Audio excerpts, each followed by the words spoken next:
Welcome to the latest episode of Star Cells and God. This is the podcast where we explore the discoveries that are happening at the frontiers of science and discuss how these discoveries provide evidence for God's existence, God's character, and the reliability of the scriptures, the Old and the New Testaments. My name is Rana. I'm a biochemist and a Christian apologist, and I work for an organization called Reasons to Believe. Reasons to Believe is the organization that sponsors this podcast. If you want to know more about Reasons to Believe, please go to our website, www.reasons.org. Also, you can follow us on social media, RTB_official. I have the pleasure of being joined today via Zoom by Dr. David Block, who is a world-renowned astronomer and astrophysicist. And we're going to be talking about the anthropic principle today. What is it, and how extensive does the anthropic principle apply across the different disciplines of science? And also, before we get started with today's episode, I would encourage you to take a little bit of time, go to our YouTube channel, Reasons to Believe 1, and hit the subscribe button. There you can gain access to all kinds of great video content, including a number of videos that Dr. David Block recorded for Reasons to Believe. And then also make sure you use the notification button so that you are alerted the next time a new episode of Star Cells and God drops. Okay, well, without any further ado, I just want to say welcome back to Star Cells and God, to David Block. You've been on this program several times, to my knowledge, and Yes. have again done some great videos for us. Buzz, it's a great joy. It's amazing. Here we are in winter in South Africa, and I'm reaching right into the heart of your studio in Kavina, and I trust that the listeners will enjoy. We've put up a beautiful background of the Milky Way from the Southern Hemisphere just to give that little extra spicy touch. There we go. Thank you, David. Thank you. And so today's topic is the anthropic principle. And I think people who are familiar with the anthropic principle think about this in the context of cosmology, which is rightfully so. But I'm of the opinion, and there are some other scientists, that the anthropic principle actually manifests also in chemistry, biochemistry, and in biology as well. So we're going to talk about that today. But David, since the anthropic principle is often attributed to Brandon Carter, who was an atheist, ironically, an Austrian physicist, maybe you could start us off by just talking a little bit about what is the anthropic principle, and why do astronomers find it intriguing? Why do astronomers maybe find it troubling to some degree? And why are people like you and I, who are scientists and Christians, find it so exciting? Oh, that's just a lovely springboard there, Buzz. The whole universe, of course, just to put this in the framework of our listeners, emanates forth from a very, very hot Big Bang phase around 13.8 to 14 billion years ago. And the universe then starts expanding and expanding and getting bigger and bigger, and also cooler and cooler. And astronomers and cosmologists speak about the decoupling of the radiation era and the matter-dominated era. But now there's some strange phenomenon in the laws of nature themselves, which, if they weren't precisely finely tuned, would not allow us to be talking over Zoom tonight. Now, this is extraordinary. Why should there be a fine-tuning of many of the fundamental laws of nature? Why? And scientists such as Stephen Hawking came to the conclusion that if they weren't as finely tuned as they are, life on Earth would not be possible. And so the anthropic principle, you can be an atheist and believe in the anthropic principle, but the anthropic principle essentially asserts that these fundamental parameters are very precisely tuned to allow man, in the generic sense, mankind, men and women, to exist. Anthropic principle, anthropos. And so the question really begs us as follows, Faz. You know, the universe I want to give one example of the anthropic principle, if I may. The universe is expanding. And many years ago, I remember I was a student, and it was about probably in the 1970s, and Stephen Hawking was really at his prime, and he started to investigate mathematically. You've got this universe expanding. Can it expand at an arbitrary rate to allow life, carbon-based DNA, to exist? Or is expansion of the universe finely tuned? And Stephen ran through the math, and he came to an extraordinary finding. And that was that the expansion of the universe is finely tuned to 1 part in 10 to the 55. Now, just to give our listeners a feel for that, you know, fine tuning 1 in 10 to the 200 means if you monkey with the second decimal place from a 1 to a 2, the argument then becomes invalid and you wouldn't be here. But Stephen Hawking showed this. He looked at the expansion of the universe, Fuzz, and he said that if the universe expanded ever so slightly too fast, galaxies wouldn't form. There wouldn't be time for little pods, sea pods, to form and to coalesce to form galaxies. And it worked out that if the universe expanded any slower than this critical rate, the universe would collapse into a black hole. And again, no life would be possible.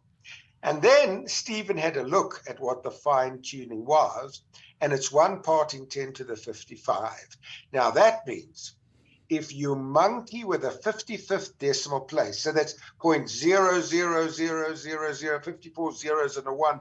If you change the 1 to a 4 in the 55th decimal place, Fuzz Rana would not be here. Now, this is extraordinary. This is extraordinary because the moment you see fine tuning like that, you start asking the question, at least rational people do, is there a fine tuner out there? It's just like the violin. If it's beautifully finely tuned, there must be a musician who's fine tuned the strings. And so that's just one example, the expansion of the universe, finely tuned in 1 to 10 to the 55. Why are so many of the laws of nature focused on the fact that there should be a David Block, that there should be a Fuzz Rana, that there should be a Hugh Ross, that there should be a Debbie Jasko today? And that really is the anthropic principle. And what's very interesting is this fine-tuning, Fuzz, has taken place. It's not just over a day or two. It's impregnated in the universe from the creation moment, and it's impregnated, and it's been like that for 13.8 billion years' time. So faith, I argue, at least as a cosmological scale, faith, I argue, is not blind, Fuzz.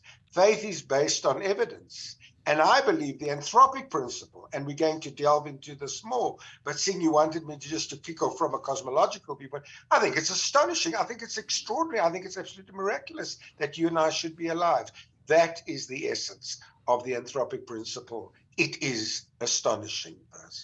You know, I wrote a book that was published a few years ago now called Fit for a Purpose. And the goal of that book was to make the case that the anthropic principle actually manifests, in chemistry. It also manifests in biochemistry as well. And in order to make that argument, I spent some time looking very carefully at how people who were arguing for a cosmological anthropic principle made that argument. And through that process, really discovered something that's very subtle but incredibly important about the implications of the anthropic principle. Because as you're pointing out, when you start talking about the fine-tuning of the constants of physics, that suggests design, right? Absolutely. Fine-tuning and design are in effect synonymous. But what's interesting is that as you're pointing out, the process that Stephen Hawking went through to determine the fine-tuning of the expansion rate is really, in effect, a theoretical analysis, kind of a counterfactual analysis, where you assume all the constants in nature are unchanged, and then you vary one constant, right? And you see what are the implications, and you describe some of those implications if you change ever so slightly the fine-tuning of the expansion rate.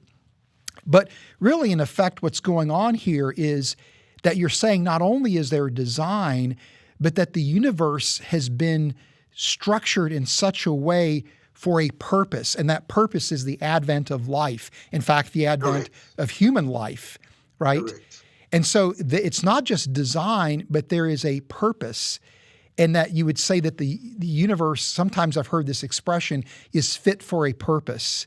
There's a fitness for purpose. So it's not just design, but there's purpose that's intertwined with it. It's highly focused. Right. And so, in a sense, what the criteria that is being used, and the reason I bring this up is that's going to impact our discussion about is there an anthropic principle in biology, is that you know what is being established is that the universe is precisely the way it needs to be for life to be possible. And yes, that that's there's the anthropic principle. right, Yes. and that there's not an alternative universe. And the way you show that is by doing this theoretical analysis. What happens if you vary the constants of physics? And as you point out, these constants of physics are endemic in the universe. They are inherent in the universe itself. So you've got these three criteria. There's you might say that the laws of nature, the constants of nature are, intertwined with the very universe itself, that Yes. there's that the universe is exactly the way it needs to be, and that there's not alternatives. And so I use those three criteria for certain chemical systems, for biochemical systems, pointing out, look, biochemical systems are exactly the way they need to be for life to be possible. There's not alternatives, and that the nature of biochemical systems isn't being dictated by evolutionary outcomes, but they are fundamentally prescribed by the laws of nature. So it's the same. Fundamentally prescribed. Yes. So when you look, for example, at the three-dimensional structure of proteins, many evolutionary biologists would say, well, these are just structures that natural selection produced or that evolution stumbled upon. But in fact, those structures are actually dictated by physical chemical constraints. They're prescribed by the laws of nature themselves. And so they're not determined by natural selection, but by physical law. And they are precisely what they need to be. And you can show that there's no alternative that you can reasonably produce that would be a replacement for proteins. Because they have all these highly unusual, anomalous, but yet just right properties. So, the idea here is that, that the anthropic principle, is showing up in all kinds of other places as well. It's astonishing. I remember a remark which Richard Dawkins made, and Richard Dawkins said, life is explained. Life on Earth is explained. Therefore, what need for a creator, in a sense? Now, the point is this, as you've just so beautifully pointed out, is that life is not explained. Life is not explained unless you understand the cosmological fine-tunings, which I've alluded to, the expansion rate of the universe, the ratios of the electromagnetic force to the gravitational force, and the myriads of other parameters. But what you're pointing out, Faz, too, is that not only in my world of the macrocosm, but in your world of the microcosm, you've got all these incredible fine-tunings, which, if they weren't precisely tuned the way they are, what you are saying is elemental biochemical structures in our bodies would not be the way they are, and we would not have life, and we wouldn't have the Zoom meeting. That's right. That's right. And, it's interesting because one of the common objections, and I think this actually comes from Doug Adams, who wrote The Hitchhiker's Guide to the Galaxy, if I'm not mistaken, is the puddle analogy. Look, if you were a water that was in a puddle, you would say, look, the puddle is, or the hole is perfectly shaped for me as water to fit in it, right? So, right. And so are we not just simply saying the same thing with the anthropic principle? I know how I would respond, but I'm curious your response to that challenge, to the theistic implications of the anthropic principle. Yes, no, I mean, the whole point there is, forget about the puddle. Why have we got an Earth? Why have we got a Milky Way galaxy? Why have we got a sun? And most importantly, why have we got carbon-based DNA life? There are all these plethora of arguments which come in, and you need to look at the beginning. I mean, it's extraordinary, as I pointed out, that right at the beginning, billions of years ago, you've got this very, very hot Big Bang universe, which is expanding. It could have expanded at any rate. It could have expanded too fast, could have expanded too slow. A fine-tuning of 1 to the 10 to 3 is astonishing, but a fine-tuning of 1 to the 10 to the 55 is so astonishing, Fuzz, that I believe it's one of the reasons, I believe the existence of the anthropic principle is one of the reasons why people are really pushing hard to expunge God from this universe and press towards the multiverse. Now, I know that several of my colleagues are quite comfortable with the multiverse, but other people, like Professor George Ellis, are not comfortable with the multiverse at all, because to me, there's a philosophical agenda here. People are, like Stephen Hawking, who's terribly uncomfortable with the fact that the anthropic principle exists. He didn't know about the anthropic principle in biochemistry, but he certainly knew about the anthropic principle in cosmology and in astrophysics.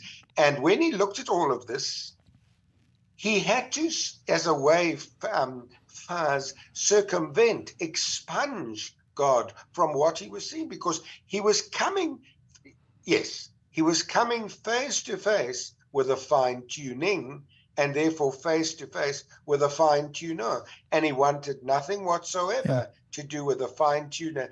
And I believe that before you look at the little puddle and the water's just right, you need to look at the cosmic sweep. You must understand that this is a universe which has been expanding for billions of years. Stars have formed, stars have died, supernovae have formed, carbon has spewed out into the interstellar medium.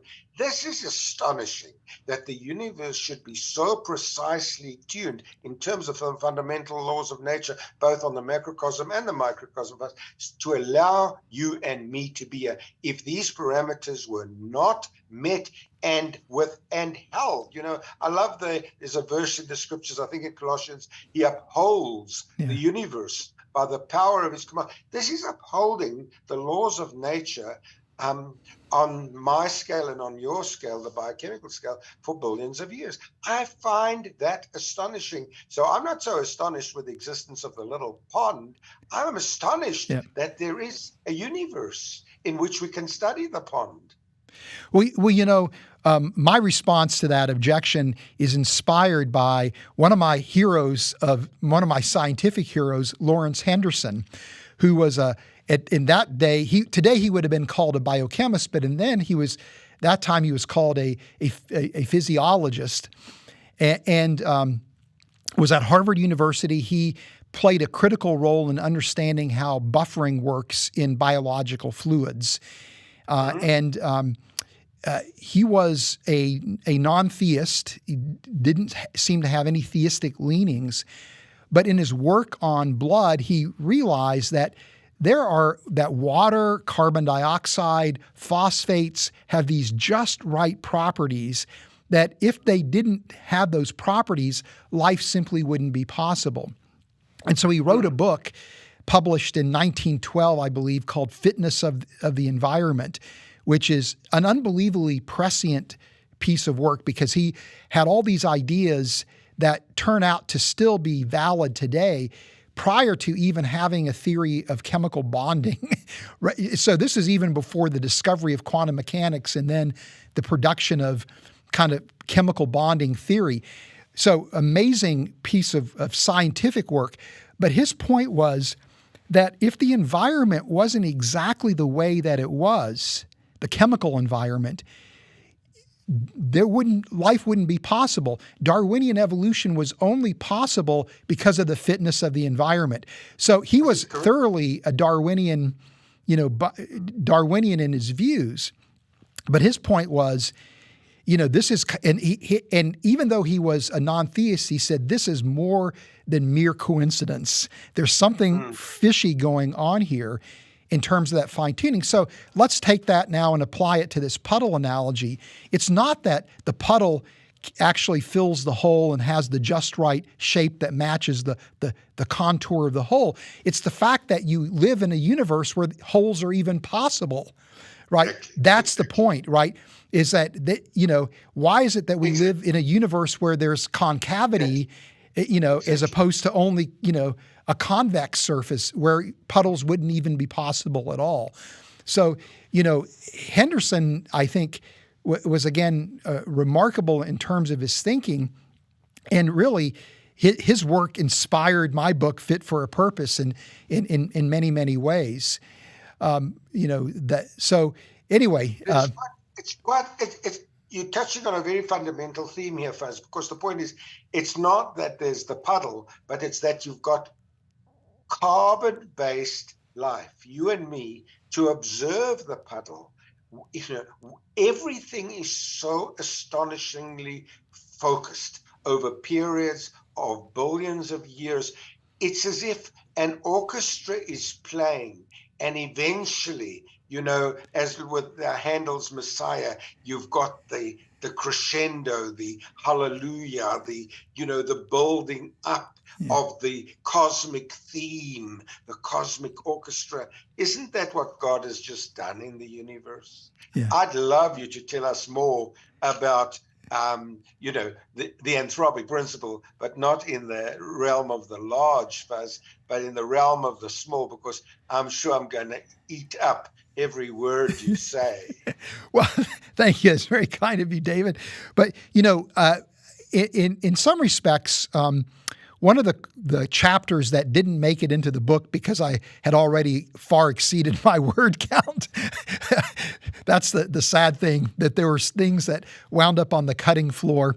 But, one of the chapters I wanted to write was this chapter, which is there a anthropic principle in biology? Because we've talked about physics, we've talked about very briefly chemistry and biochemistry. If people want to get some of those details, I'm going to do shameless self-promotion, get a copy of Fit for a Purpose, where I kind of unpack that. But the question is there an anthropic principle even in biology? And this leads us to an idea that you and I chatted about called process structuralism. And let me, set the context for this by talking about how evolutionary biologists think of the evolutionary process. This is actually related to what we're talking about, though it may seem like a bit of a departure. And there's a view, and I think you should be able to see the slides, David, called adaptationism. And this, when people think about the theory of evolution, this is what they think about, is that natural selection has worked over time to produce organisms that are perfectly suited, ideally fit for for their environment, right? Yes. You know, that the Correct. biological traits, the physiological traits, anatomical Right. features are Right. all, The functionalism. you know, are Yes. all perfectly adapted to the environment, and they all serve a function contributing to the organism's survivability. That idea is called adaptationism, and an extreme version of that emerged in the early 1900s called pan-adaptationism, which basically says every feature of an organism has been shaped by natural selection to contribute to the organism's survivability. And so when many Christians who entertain the idea of God using evolution as a way to create think about evolution, this is what they're thinking about. Is this idea where this evolutionary process produces these highly optimal, perfectly adapted organisms that are just right. The problem is today it's probably no evolutionary biologist would hold to this view. Instead, it's a view that's very different, where in fact evolutionary biologists today are highly critical of any kind of adaptation, where adaptationism, where they argue this is in a sense akin to some form of creationism, right? And so one of the people who has argued against this idea of evolution being adaptationist is an evolutionary biologist by the name of Ford Doolittle. And I've got a quote from Doolittle that was published fairly recently in a paper that he co-authored with a number of collaborators, describing their complaints about this growing recognition that many of the sequences in genomes turn out to be functional, right? This is one of the results of the ENCODE project, is that instead of most of the human genome being non-functional garbage, the ENCODE project is finding that virtually every sequence in the genome is doing something at some time during the course of the cell cycle or during the course of growth and development of the organism. And so people that are like Doolittle, evolutionary biologists primarily, have challenged that conclusion, arguing that this is completely contrary to the nature of the evolutionary process. And this is what he says. Although biology is generally awash with adaptationist just-so stories, the situation in molecular biology and genomics is particularly bad. Various types of non-coding DNA are routinely interpreted as functional without adequate consideration of non-adaptationist alternative hypotheses. And what's happening here is that evolutionary biologists are arguing that the evolutionary process is unguided. I have a slide that shows this, is undirected, right? That it's historically contingent, meaning it's predicated on a sequence of chance events, and that if you alter any one of those events ever so slightly, the trajectory of evolution will be completely different. There's no end goal in mind. There's no purpose. There's no direction to evolution. It's just this meandering process that creates happenstance outcomes. And in fact, the argument would be that new biological systems are inherently flawed systems that are co-opted from pre-existing systems and modified, just cobbled together to produce new systems, that everything is imperfect, everything is inherently flawed as a biological system, that as an organism, the imperfections that organism have are just slightly better than another organism's imperfections, and so therefore it survives. But systems are not really adapted to the environment. They are just cobbled together, where the argument is that most of the biology of an organism is actually not shaped by natural selection. It's just a chance happenstance outcome. So this is how people think of the evolutionary process. Now, as a Christian who understands how biologists think about evolution, when somebody tells me God used evolution as a way to create, I'm deeply troubled by that idea, because this is what you're saying.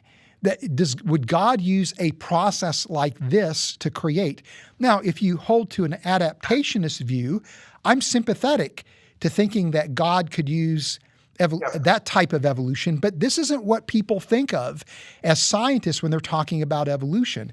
And in fact, the late Stephen Jay Gould wrote a famous paper with another biologist at Harvard, Richard Lewontin, called the Spandrels of San Marco and the Panglossian Paradigm, a critique of the adaptionist program. And what they use as a metaphor is what are called the Spandrels of San Marco, which is a cathedral, where they argue that there are these architectural features that are so elegant that are part of this San Marco cathedral, but that they actually were not intentionally designed by the architect, but rather they just simply were a result of the architectural design. They were a byproduct, and that an uninitiated person would look at that thinking, oh, this has been planned, this has been designed, where in fact it hasn't been. And so they argue that this is the way we should really think about biological features. They haven't been designed. They are just these happenstance features. They are evolutionary spandrels.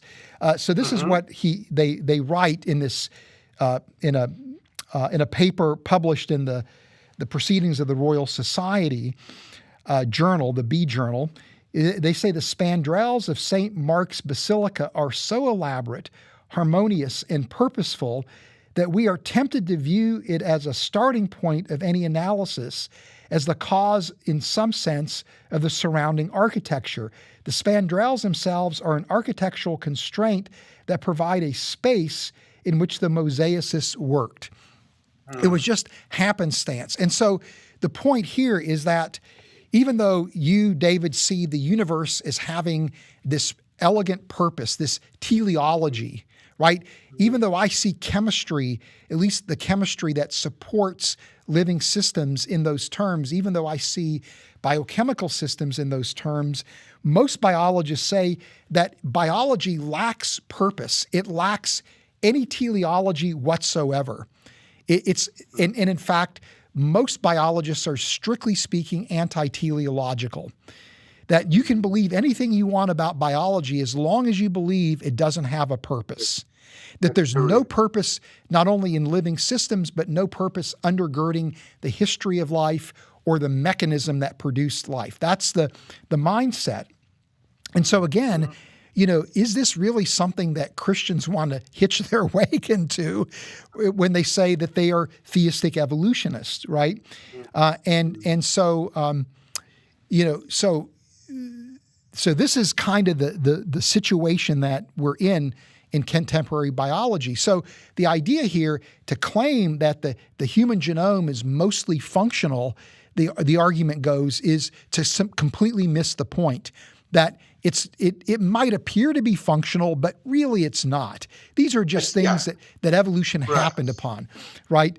And maybe they're contributing to some kind of, they're serving some kind of function, but they really are not they're really not intentional designs of any sort. No teleology. Yep. Exactly. Now, in light of this, there's a very interesting phenomena that drives evolutionary biologists nuts, and it's called convergence. And the idea here is that when we look at biological systems across the board, whether they are at a molecular level, a cellular level, whether we're looking at anatomical or physiological systems, behavioral processes in organisms, there appears as if certain designs emerge independently multiple times. They emerge independently time and time and time again. That is a convergence. Yeah, this is called convergence. Now, this is not what you would expect, because if you talk about an evolutionary process that is shaped by historical contingency, the net effect is that the outcome is unpredictable, and we should never hit upon the same outcome more than once. Exactly random, right? Right, yeah. Or if it happens, it's going to happen on rare occasion. But lo and behold, what really is the quality that shapes the biological realm seems to be this idea of convergence, where evolution is apparently driven to the same endpoint time and time again. And in fact, there are two great books that I would highly recommend to people if they're interested in this. One is called Convergent Evolution by George McGee, which just catalogs an endless number of examples of convergence. The other one is a book called Life Solution by Simon Conway Morse, who happens to be a theist, very prominent evolutionary biologist. In fact, is he at Cambridge? Exactly, he is, exactly. And in this book, he talks about convergence, but unlike McGee, he goes one step further where he says there's something that convergence is telling us about the evolutionary process. It's not historically contingent. And in fact, he argues there appears as if there are some kind of laws of nature that are dictating or constraining the outcomes of the evolutionary process. And this idea is called process structuralism, where it's not natural selection or an unguided evolutionary process that's determining evolutionary outcomes. There's something in the laws of nature that are driving things to a particular endpoint time and time and time again. And that's fascinating. And part of Conway Morse's argument is that biological systems are actually optimal systems. They are not suboptimal systems. So you've got these laws of nature that are taking the evolutionary process in predetermined directions, and those directions are highly optimal outcomes that give organisms precisely the properties that they need to survive. Right? Doesn't that sound very familiar? Starting to sound like the cosmology to me, yes. Right. And so what I find to be intriguing is this, that, from my perspective, when I look at convergence as someone who doesn't subscribe to theistic evolution, I recognize that convergence is what you would expect in designed systems. I used to work before my time at RTB for a Fortune 500 company in research and development, and we had a mantra called search and reapply. That don't invent new technologies, take existing technologies we already own and look to see how you can reuse them in new products. And so the idea is that efficient and clever designers don't invent new things, they use existing designs over and over again. And so when I see convergence, I see design. But the interesting thing is that whether you hold to a creationist ID approach or you hold to some kind of evolutionary approach, if evolution is actually as Simon Conway Morse describes it, it doesn't matter regard how you think God did it, whether through evolution or through intervention, it's still evidence that there is a teleological. That's right. Exactly. There's a mind behind it. And so this idea is called process structuralism. And just to formally describe it here, I just have a couple of quick slides. One is that, again, evolution is guided by physical forces which shape the development of an organism. These forces supersede natural selection altogether. And that the basic forms in the natural world are sometimes called types, and that they are, again, certain structures that the laws of physics will permit, whereas other options are excluded because the laws of physics won't support those structures, and those structures happen to be precisely precisely what you need for life to be possible. In other words, biological designs are pre-sculpted by the laws of nature, and that they refer to this as the laws of form, right?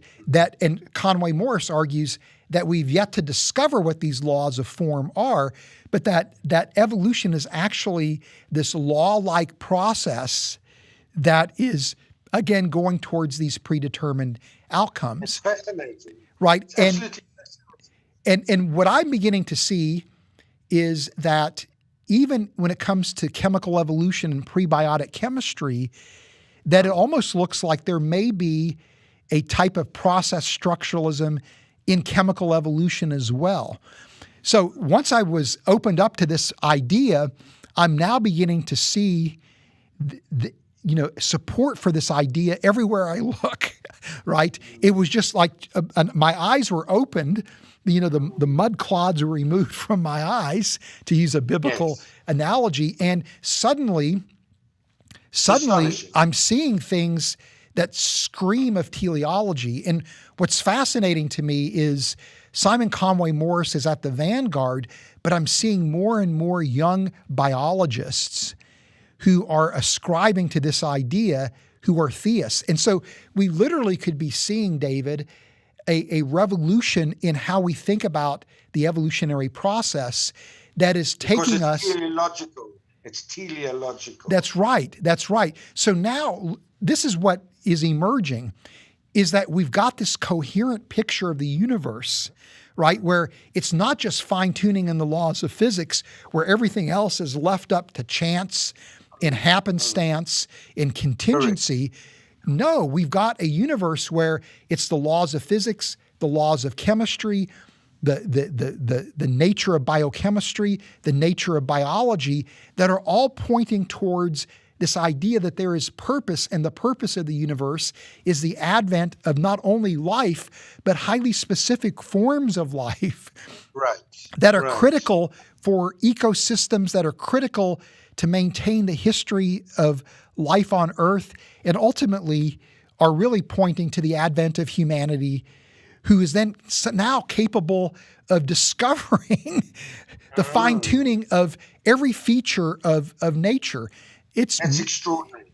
That's extraordinary, going down from the very, very big to the very, very small. But I'd like to add one point here, if I may, Faz, and that is, when I was invited to speak in the UK recently, I visited the home of Charles Darwin, and you've repeated this over and over so eloquently, natural selection. But you cannot have natural selection in a supercharged, supernatural designed universe. It's a dichotomy. You can't have the one. Why is there a cosmos at all? Why is there a cosmos to allow biochemistry to take place and all the rest? And so just as we're talking, I think the whole key theme that's coming through over and over again for us is teleology, purpose, focus, teleology. And it's extraordinary what you're describing, especially the work of Conway Morris and others. Yeah. So, I still probably would place myself in the creationist ID camp, but boy, this idea of process structuralism is very, very alluring. It's very interesting. And I see people that ascribe to process structuralism as really allies, because now the difference that we have would be modes of divine action, not the fact that there was divine action to begin with. Mm-hmm. Mm-hmm. It's actually a beautiful harmony, because we've seen the universe impregnated with all these fine tunings in the fundamental laws of nature. But I find it absolutely riveting to find this happening in the world of biochemistry and in the world of the cellular structure and so on. The whole idea, which you've so beautifully put forth, of convergence. This is how I see it, don't you, Fuzz? That there's a purpose. Everywhere you look, the universe is expecting the grand crescendo of Imago Dei, created in his image, as you and I would understand it. It's like the grand crescendo of this divine plan. Barrow and Tipler wrote that wonderful book on the anthropic principle, but they missed the key point, I believe, in that they didn't scratch the mind of the fine tuner. Yeah. They stopped at fine tuning, but now one almost gets cornered by everything that you're saying, because it's teleology on a completely different, not only cosmological level, but on a completely different scale, to galaxies and planets and stars, but to men and women. It starts making sense why C.S. Lewis wrote the book, for example, The Weight of Glory. Why would human beings be endowed as, Jesus prayed, "Oh, Father, may your glory rest upon them." Why would he say this? Because we are not accidents about to happen. We are not just made up of random molecules, just, naturally selecting themselves, but there's design, there's forethought, but also, again, hey, Faz, this forethought has happened over billions of years initially. It's absolutely remarkable. And so to me, going back to, the point you made at the very beginning of this program, the universe has a beginning, right? And so Right. there must be a transcendent cause to that beginning. But Right. now when we see design and we see purpose, it really says that this cause is a personality or a super personality. It's not an impersonal force. That is the only way you can explain design and purpose is if there is a designer who has a purpose for his designs. And that would therefore rule out sort of a theistic evolutionistic framework where God just, in a sense, is allowing things to happen in an indirected way. I see it completely differently, and I'm sure exactly as you do too, is that it's not just theistic evolution, which this is something extraordinary. The impregnation not only of the universe, but of mankind in the universe, the convergence of all these laws puts me totally at variance with just the very muddled idea of theistic evolution. Would you agree with me, Faz? I would. And, there's a lot of people who hold to theistic evolution who argue that, we can't really even see God at work through this process. God is hidden in the process where maybe he's directing it at the level of quantum indeterminacy, but it would be unknown to us. And yet, when I look at Scripture, it seems to me that it's telling us that God has made himself clearly known through the creation. And so, That's how I see. So when I look at something like process structuralism, this is not your grandfather's evolution, right? Because there, if you say, well, God is indeed, responsible for the evolutionary outcomes that he did indeed use evolution to create, it's very clear in the nature of the process being proposed by process structuralists that God is evident, that there is purpose, that it's not hidden from view, but it's literally there in front of us for us to see.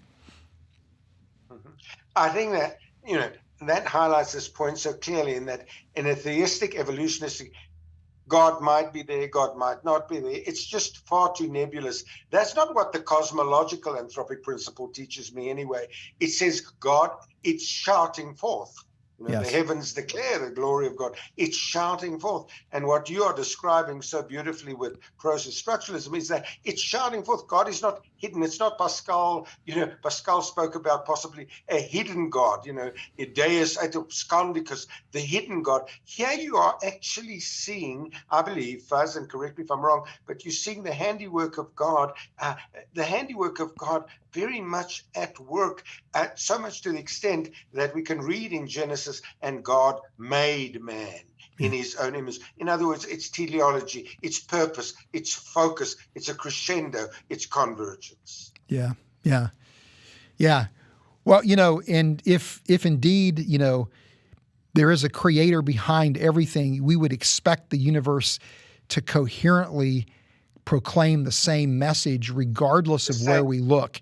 And that's exactly what is beginning to emerge, So I see process structuralism again as this intriguing idea. I think it's a bridge between kind of those who would be theistic evolutionists and kind of an old earth creationist position. But it's I think a very productive area to pursue, because this is a place where if it turns out that process structuralists are correct, I think it would be something to celebrate by all means. And do you find more and more molecular biologists, for example, embracing process structuralism? I'm seeing I don't know if I would say it's a majority, but it's a growing minority who are who are recognizing that there seems to be something eerie in the process. Well, that reminds me of the work of Galileo, doesn't it? It started very small amongst a minority, but boy, Copernicus and then Galileo and so forth, and it sprung forth to the majority. And I believe you cannot look at the glorious cosmos in which Faz and Dave find themselves in without breathing, the fine tuner who has fine-tuned all these laws on both the gargantuan cosmological and then the molecular scales. I think it leads to a convergence of thought here, of the Logos, is that when Jesus becomes flesh and tabernacles amongst us, he's the result too of the fine-tuning which he's made with his Father and with the Holy Spirit. He's a result. The Logos is not just random natural selection and so on, God forbid that. The Logos is entering a world which has been incredibly finely tuned by him for that very purpose, that he could enter the universe as a self-aware human being, fully God and being fully man. It's that's really extraordinary, Faz, is that he's entering his own finely tuned universe in a very immanent way, not only in a transcendent way. Yeah. Wow. That I think that probably is the best place to bring this podcast to a close, because I don't know that anybody could top that incredibly poetic and beautiful description of the incarnation and the amazing declaration of love that God would have, that he would enter into this creation for our sake. Well, Faz, isn't it awesome to serve him like this? Yeah. Well, David, thank you so much for taking the time to be with us. This has been, for me, a lot of fun. And I hope for those people who've watched this episode, this has been a lot of fun as well. So I'm going to go ahead and just remind all of you that who are watching, make sure that you check out our website, reasons.org. Make sure that you follow us on social media, RTB_official. Go to our YouTube channel, Reasons to Believe, and make sure you subscribe. Use the notification button. Also, you can subscribe to Star Cells and God through a number of different podcast services. So make sure you take advantage of that as well. And until next time, I just want to leave you with this thought. The more that we know about science, the more we have reasons to believe.